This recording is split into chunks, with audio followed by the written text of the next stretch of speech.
Welcome. Tonight we're in Nehemiah chapter 6. Last week we had a great time together at our worship night. Thanks to so many of you who put in such great work to make that event happen. And it was just a great time. And thanks to Cross Life Church for making it possible for us to get together.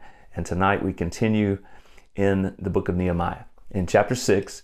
And as we talk about chapter 6, we kind of revisit and rethink about some of the things that we've talked about earlier. As we've talked about over the course of the semester, we wanted to see this semester be a time of resurgence of our faith. Not that our faith would grow weary, but that we could not just survive, but that we could thrive. And so as we've looked through Nehemiah, we've seen themes of taking initiative and prayer and the determination that is necessary for us to continue to walk forward. We've talked about facing opposition and how we fight discouragement. And tonight we're going to talk about overcoming distractions. And as we talk about those, we understand this statement to be true.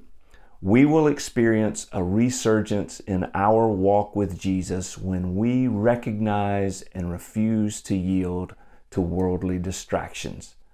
Let me say that again. We will experience a resurgence in our walk with Jesus when we recognize and refuse to yield to worldly distractions. And you and I know how difficult that is in a world that is filled with distractions, literally, and we have them all the time, from notifications to emails to text messages to social media to all the responsibilities that we have going on around us and all the people that are seeking our attention. And so the important thing for us to understand is that Christ didn't just save us from something, He saved us for something. He didn't just save us from something, He saved us for something. He's calling us to something. He's calling you to something. And so as you find out and discover what that is, as you walk in faith with Him, as you begin a faith journey with Him, of placing your faith and your trust in Him, in the death of Christ on the cross, so that you could have forgiveness of sins, so that you could have a relationship with God. As we begin that journey together, we realize that in the Spirit that He gives us, places within us at the time that we become believers, that when that happens, that there are still going to be outside forces that are trying to call us away from what God would have us to do. And so as we walk with Him, recognizing that He has called us to something and not just from something, and not just saved us from something, then we recognize that we're going to have to refuse to yield to worldly distractions. We're going to have to, first of all, recognize them as what they are, distractions, and then we're going to have to refuse to yield to them.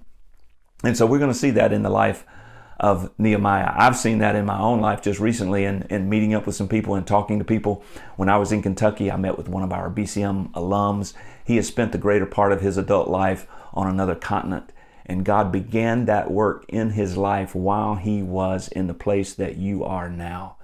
When he started thinking about what God was calling him to, when he started going on mission trips, and when he started seeing what God might do in his life, and as he just took steps of faith one by one, as we talked about it 2 weeks ago when we were together up in Louisville, we had the chance to just kind of reminisce a little bit and think about how, looking back, you could see how small steps of faith had made such a big difference. I've seen it this week. I met up with a young man who we had never met before, and as we began to talk, he and his family have spent the greater part of their adult lives on another continent in a closed country. And as we talked, we realized that we had a connection through a couple who met here at UCF and were BCM leaders and who had done summer missions, and God had used that experience to call them. And while they were there, thousands of miles away, they ran into this couple and their family, and God brought them together in a special and unique way. And as we thought back to that time, this guy didn't even know that this couple had been to UCF, that they were UCF graduates, but God had used that to bring them together and to shape their lives. And as people like that look back at the stage of life that they are now, they see how much of that happened when they were at the stage of life that you are now.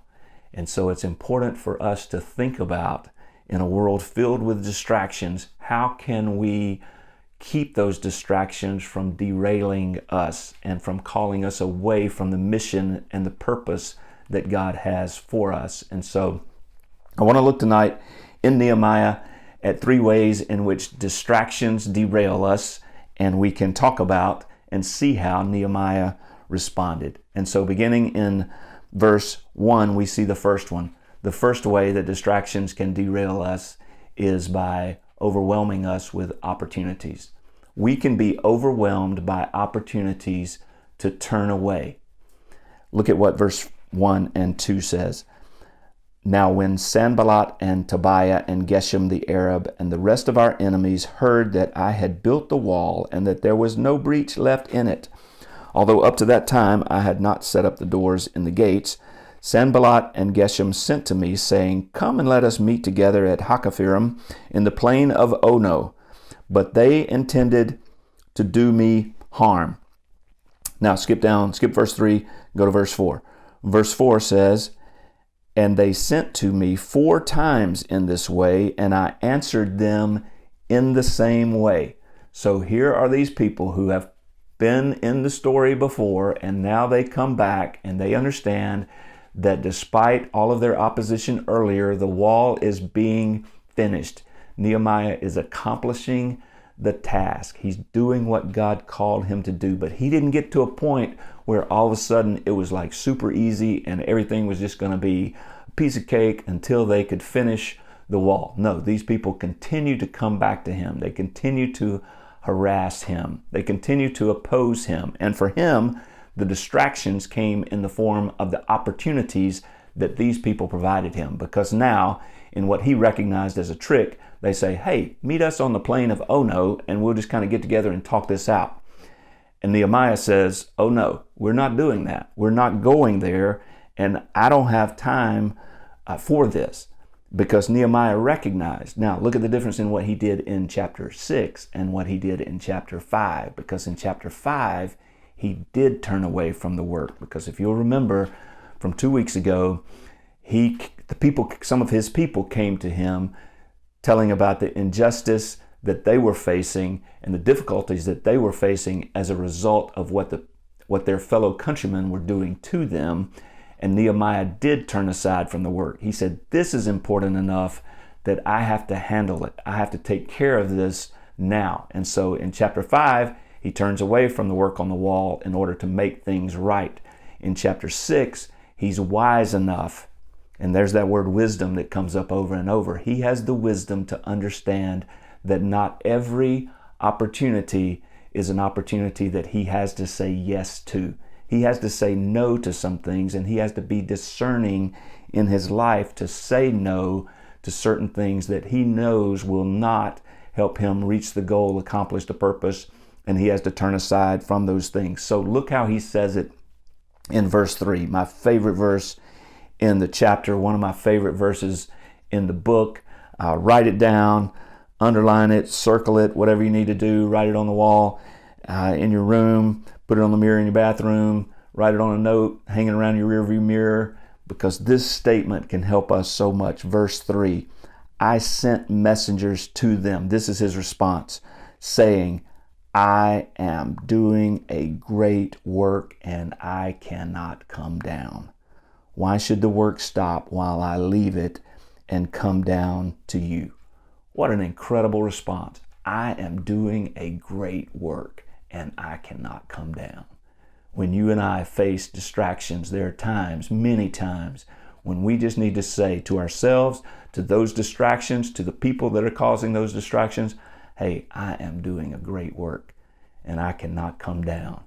If we don't, then the distractions will take over and consume our lives. And so we can see that with so many opportunities around us, many of them good opportunities, not all of them bad opportunities, some of them good opportunities, and yet we have to be discerning in the opportunities that we choose to pursue, in the ways in which we spend our time.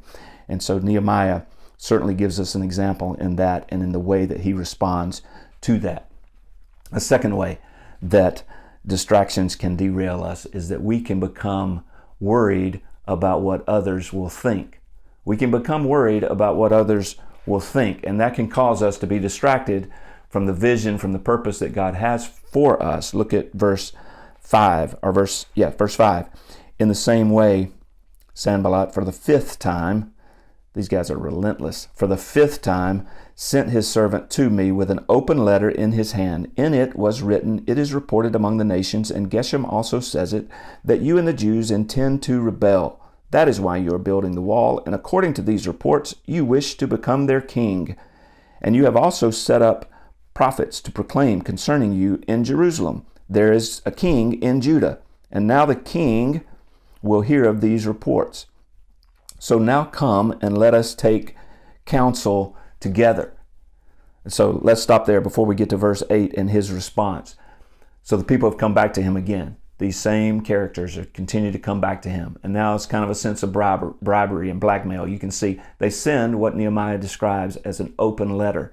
Now, in that day, a typical letter, official letter, would have been sent, and it would have been closed. It would have been wrapped up. It would have been sealed. The person carrying the letter would not have been able to see the letter or the contents of the letter, and that was by design. But an open letter would have been open to anybody who carried the letter, who came into contact with the letter, and that's exactly what these opponents of Nehemiah were hoping, because they were spreading rumors and gossip. And so they send an open letter so that if Nehemiah is worried about what others will think, he would receive that letter and say, this is an open letter. How many people have seen this? They've probably already begun spreading this rumor. And he could have been distracted from what he was called to do. He could have been distracted from the work on the wall in order to put out what he might have seen as the fires of these people's intentions to distract him from the work. And so as he looks at this letter, you can just imagine the emotion that he's feeling as he sees this letter and knows that none of this is true, and that they know that none of it is true, and they are spreading these lies about him anyway. And so look at what he says in verse 8. Then I sent to him, saying, no such things as you say have been done, for you are inventing them out of your own mind. For they all wanted to frighten us, thinking their hands will drop from the work and it will not be done. But now, O God, strengthen my hands. So Nehemiah just dismisses what these people say. He said, this is not even worth my time. I cannot be distracted by these outright lies, by worrying about what other people are going to think. The work that God has called me to do is more important than this. It is more important than what these people think. It is more important than whether they think I have some ulterior motive, whether they're going to question my motivation or my purpose in doing what I'm doing, but that I can't be worried because I've got these things that I have to do, and God has called me to them, and they want me to give up, and I'm not going to do it. And then he turns to God in prayer as a part of his response. And so we see that response of prayer come up again, where he says, now, O God, strengthen my hands, because it's difficult to be in a place where you know that people are in opposition to you, where you know people are questioning your motives. And our natural reaction would be to what? To defend ourselves.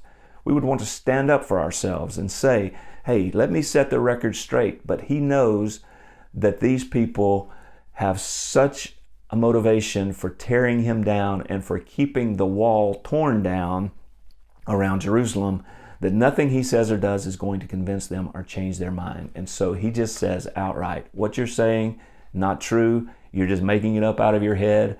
And now, God, strengthen my hand. Don't let me fall prey to the desire of these people to see the work stop. And so as we look at that, we see that he is not worried about what others will think, because he knows that the one who matters most is pleased with the work that he is doing. And so then a third way that temptations can derail us is that we can be tempted to take shortcuts. Look at how this happens in Nehemiah's life as we pick up in verse 10. Now when I went into the house of Shemaiah, the son of Delaiah, son of Mehetabel, who was confined to his home, he said, Let us meet together in the house of God within the temple. Let us close the doors of the temple, for they are coming to kill you. They are coming to kill you by night.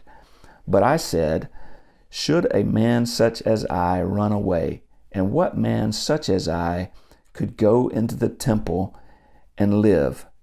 I will not go in. And I understood and saw that God had not sent him, but he had pronounced the prophecy against me, because Tobiah and Sanballat had hired him. For this purpose he was hired, that I should be afraid and act in this way and sin, and so they could give me a bad name in order to taunt me. Remember Tobiah and Sanballat, O my God, according to these things that they did, and also the prophetess Noadiah and the rest of the prophets who wanted to make me afraid. He was tempted to take shortcuts by these people who wanted him to do the wrong things. And so when they asked him to go into the temple, he knew that that was a violation of God's command. And their temptation was the same as the temptation that we face today, and the same temptation that goes all the way back to Adam and Eve. Because in the garden, the temptation was this: has God really said? Did God really say this? And that's the temptation that Nehemiah has. Has God really said that it's a big deal for you to go into the temple? I mean, wouldn't it be easier for you to just go into the temple and hide out with me for a little while and we can get away from these people? Even though he knew that this was just a trap and it was a trick. And so whether that opposition comes from people who are tempting you to take shortcuts or from the things of the world that are tempting you to take shortcuts. Hey, you're going to fail this class if you don't cheat on this test so that you can pass the class. You won't get into your major. You won't graduate. You won't get that job. It's just one thing. It's just one sacrifice of your integrity. When pornography or lust or sexual sin or cheating or lying or any of those things that God has called us to turn away from, when those things tempt us, those are distractions that can destroy us and derail us from God's purpose. And so for Nehemiah, he says, I understood that God had not sent this. That God had not sent this, but God wanted me to overcome this. That God wanted me and had given me the resources to overcome this. And how much more true is that for us? Because we have the Holy Spirit living within us that gives us the power to overcome the sin that tempts us.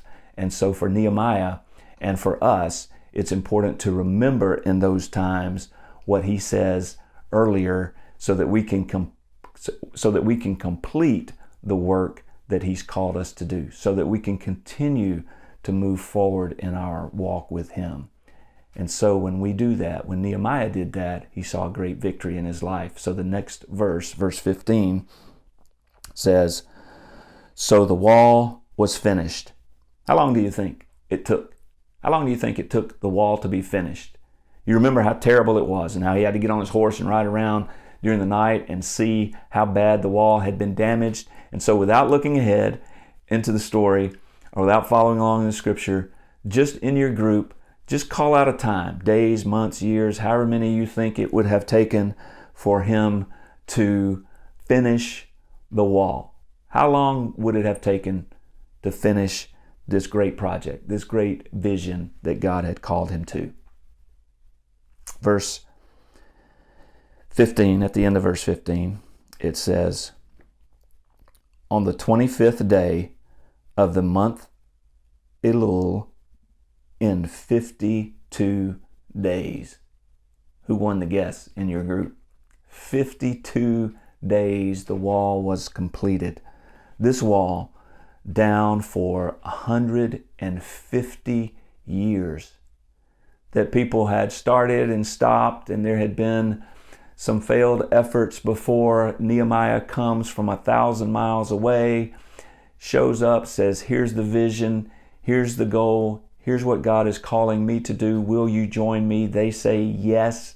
And even though they get discouraged along the way, they pick up their tools and they work, they defend themselves, they pray, they remember who they are, they remember where they're from, they remember what God has done and is doing in their lives, and in 52 days they get it done.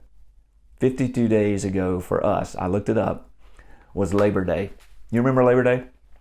We had been in school about 2 weeks. In some ways, it does seem like a long time ago, but in some ways, it wasn't that long ago at all, less than 2 months. And we had a holiday on a Monday. That was Labor Day. A lot can happen in 52 days. A lot can happen in 52 days, or a semester, or in a school year. So don't waste this time. Don't waste your time in college. Don't waste your time here at UCF. Don't waste your time wherever God has called you right now. Be obedient where you are and let God grow things from there. That's what the disciples did. They were obedient step by step and day by day, and they ended up taking the gospel to the entire world. God has called us to faithful Christian living, and that's not always waving a flag that says, we're going to all get together and wave this flag to change the world, and we're going to go out and change the world. Sometimes it's just obeying Him day by day and step by step and doing the things that He's called us to do and living lives of character and integrity and faith. I talked about a couple of our alums who had done this in other parts of the world. I want to close with an alum that I had an interaction with this week who is here at home. And he's in the medical community, and he knows without a doubt, he and his wife, that God has called them to the place where they are serving and has called them to make a difference in their community. And so he sent a message this week that said this. It said, I found out that a patient did not want to see me because my last name was not white enough. My team explained to them who I was, and this person refused to see someone that was not white. I have two choices. One, let it have a negative effect on me, or two, move forward. I choose to move forward. There are more lives to reach. He is doing a great work. And he cannot come down. He's doing a great work. He cannot come down. God has called him to something, and the things that I read about and see about and hear him doing in his community are making a difference in the lives of people. One person, one family, one neighborhood at a time. And the things that he is doing, he refuses to be derailed by the opposition who is shouting about other things and trying to distract him and derail him from his purpose. And he says, I'm not having it. I'm going to move forward because, like Nehemiah, he's doing a great work and he cannot come down. I hope that you and I will continue to do a great work and not come down, that we will recognize the opportunities that God has given us. And if you're in a place where you have not started that great work by starting a relationship with Christ, I hope that this would be the night that you could do that. There are people around you in your groups who can explain to you and answer questions for you. You can reach out to me at any time and talk about what it means to turn away from your sin and to place your faith and your trust in Jesus Christ, that you can begin this great adventure of faith as many of us continue a great adventure of faith, and we can live out the purpose. You can live out the purpose for which you were created, that you can experience the abundant life that Jesus offers and promises. And as we see through this story of Nehemiah, how we might be distracted, my prayer for us over the coming week is that we will not be distracted and that we will understand that God has called us to a great work and we cannot come down. I hope you have a great week and a great time of discussion, and we'll see you next week.